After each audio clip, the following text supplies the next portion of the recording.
You've probably heard of companies that have gone bankrupt. You've heard of scandals, bankruptcies, and executives in handcuffs. But you've never heard of a company that made billions by selling something it didn't own, convinced Wall Street's brightest minds that this was a brilliant idea, and then vanished. I'm certain of that.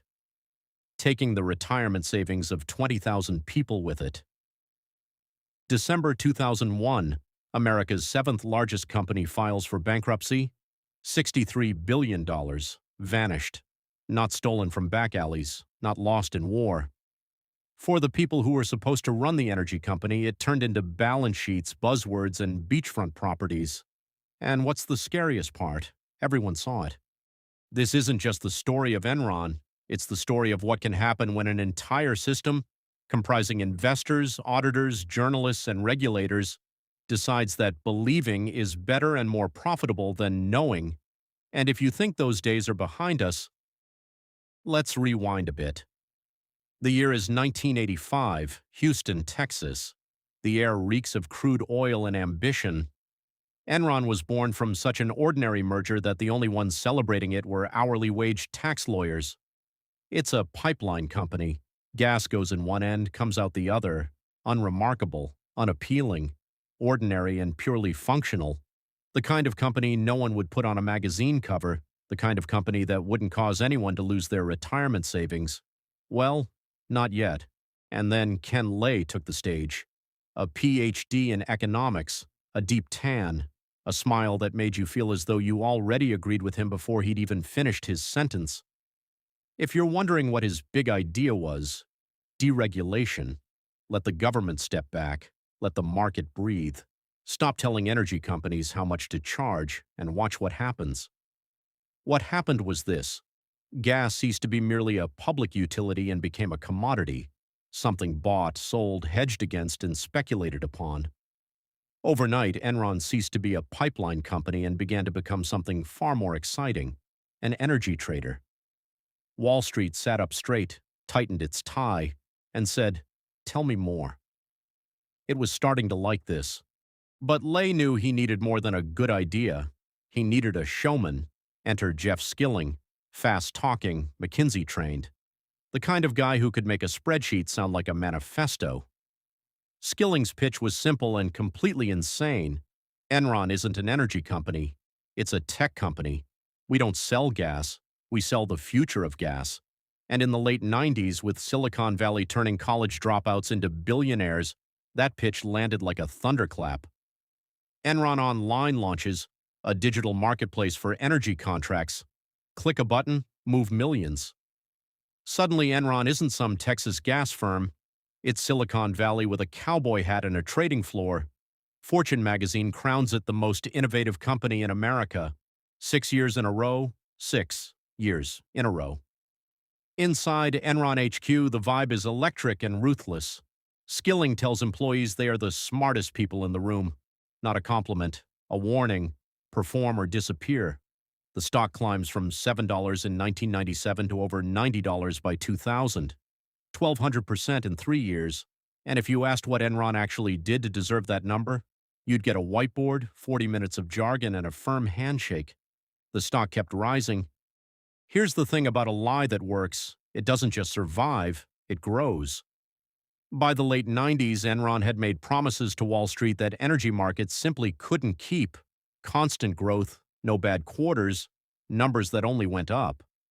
But actual gas markets don't perform on a quarterly schedule. Reality doesn't care about earnings calls, so Enron changed reality. On paper, the weapon of choice, mark-to-market accounting. Here's how it worked. Enron signs a 10-year energy contract. Instead of waiting for actual cash to arrive, year by year, deal by deal, they count all 10 years of projected profit, immediately, on day one, before a single dollar has moved. Can they do that? They are doing that. On paper, Enron looked like a money-printing machine. In reality, many of those contracts were barely profitable. Some hadn't started yet. Others were built on projections so optimistic they made fortune cookies look conservative. The numbers didn't add up. But as long as the story held together, nobody was going to sit down and do the math.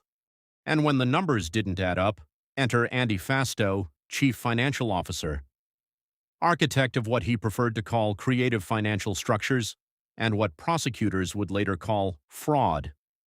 Fastow built dozens of entities, special purpose entities or SPEs, technically separate from Enron but in practice shadow companies controlled entirely from inside Enron's walls.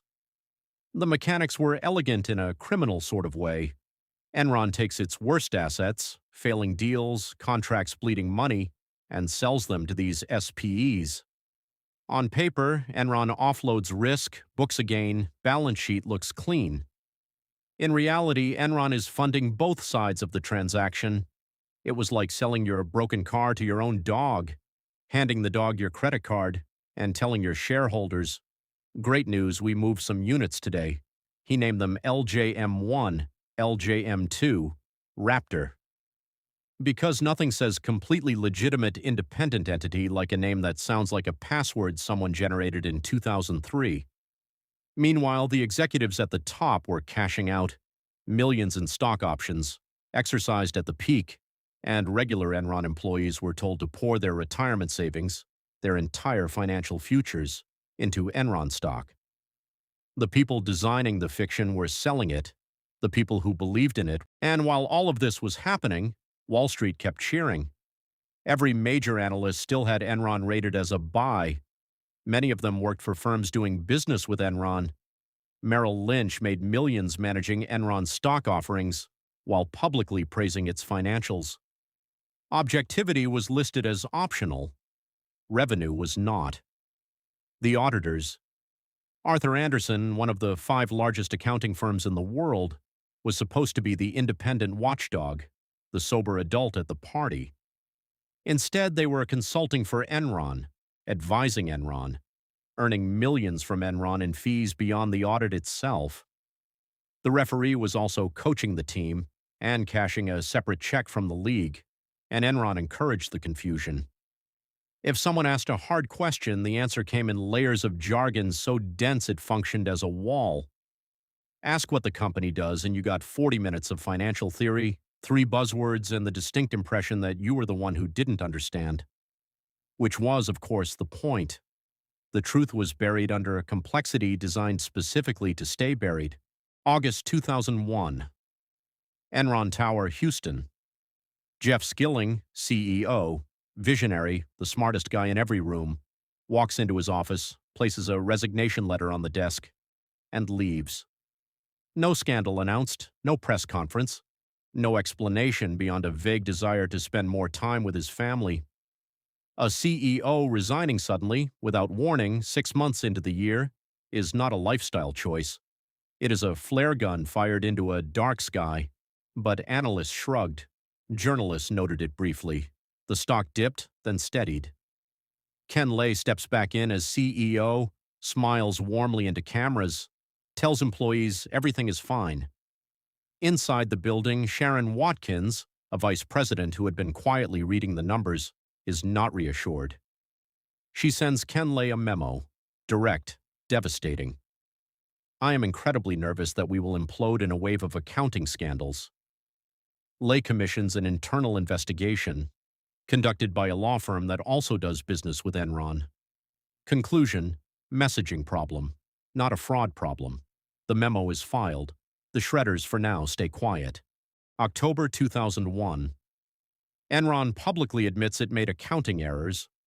That phrase, accounting errors, is doing an enormous amount of work.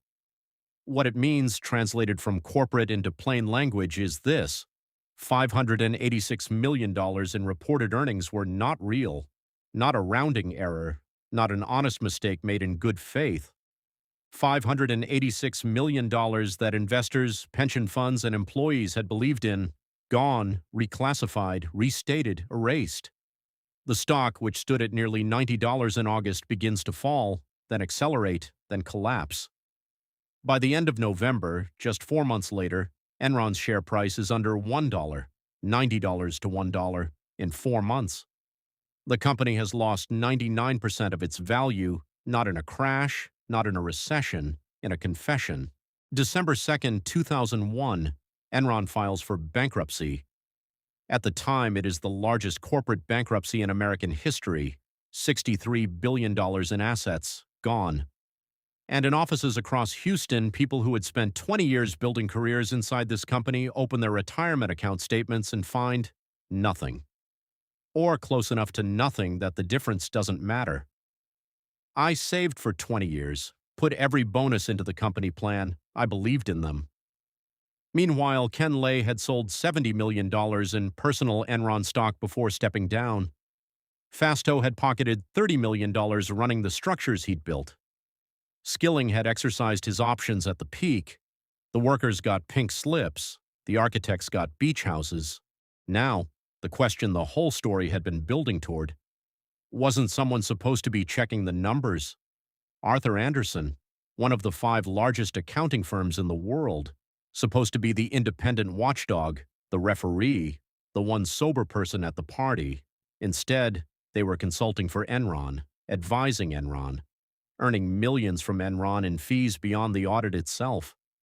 The referee was coaching the team and cashing a separate check from the league. When investigators started circling, Andersen didn't hand over documents. They destroyed them, thousands of files, FedEx boxes of financial records, backup tapes, memos, fed into shredders in what prosecutors described, charitably, as an aggressive document retention exercise.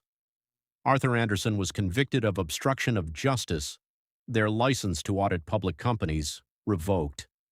85,000 people lost their jobs, not for committing the fraud, for helping clean up after it. J.P. Morgan, Citigroup, Merrill Lynch. They structured the deals, moved the money, took the fees, paid fines, faced no criminal charges. The people who wrote the checks walked. The people who cashed them walked a little slower. The people who believed they didn't walk anywhere. Congress moved, by congressional standards, fast. The result was Sarbanes-Oxley. 2002 CEOs now had to personally certify the accuracy of financial statements. Auditing firms could no longer consult for the same companies they audited. Penalties for financial fraud increased sharply. Whistleblower protections were strengthened. And here is where the honest version of this story gets complicated. Because Sarbanes-Oxley did matter, it changed audit culture. It made executives personally liable in ways they hadn't been before. But Skilling was sentenced to 24 years, reduced to 14 on appeal. He walked out in 2019. Fastow pleaded guilty, cooperated, served 6 years. Ken Lay was convicted on 6 counts of fraud. He died of a heart attack before sentencing. Under a legal technicality, his conviction was vacated. Ken Lay died, on paper, unconvicted. The firms that structured the deals paid fines measured in hundreds of millions, which sounds significant until you compare it to what they earned from the relationship. The system didn't collapse. It recalibrated, slightly, and in that recalibration, quietly, the most important question got set aside. How do you prevent the next one? Here's what you need to remember. The Enron scandal didn't happen because the people involved were exceptionally bad. It happened because they were exceptionally good at one thing, turning complexity into a shield. If no one can understand the structure, no one can question it. If the numbers are buried in the depths of technical jargon, people stop asking what they mean and start asking what the stock price is doing, and as long as that number keeps rising, everything is fine. Sound familiar? In 2008, there were mortgage-backed securities that no one could fully explain but everyone wanted to invest in. In 2022, there were crypto platforms with spectacular growth figures but no consistent balance sheet. The names change, the mechanisms change. The underlying structure, believe the story, don't look too closely at the math, that never changes. Right now, somewhere, there's a company being called revolutionary, a paradigm shift, the smartest people in the room. The question Enron taught us to ask, and that we keep forgetting to ask, is simple. Where is the real money? No, not the projected money. Not the money calculated based on market value. Not the money that will appear when the stars align. Real money. Today, the money in the account. If it takes a whiteboard and 40 minutes of jargon to get the answer, here is your answer. The Enron story didn't end with handcuffs, though there were handcuffs. It didn't end with Sarbanes-Oxley, though that mattered. It ended the way these stories always end, quietly, in the accounts of people who had nothing to do with the fraud and everything to lose from it, in the retirement statements, in the job listings, in the silence of a career that no longer exists. Enron sold the future. For 16 years, brilliantly, it convinced an entire industry that it had a future worth selling. When the lights came on, the building was hollow, the numbers were fiction, and the smartest guys in the room had already left, luggage packed, stock options exercised. What remained was the truth that always remains. A system that stops asking questions doesn't fail all at once. It fails the way Enron did, gradually, then suddenly, and always at the expense of the people who trusted it most. That's what we do here. We don't just follow the money, we follow the people the money left behind. And we ask the questions that apparently nobody else wanted to ask. If that's the kind of story you want to keep watching, you already know what to do. The next chapter is already being written. Bigger, louder, global. Stay close.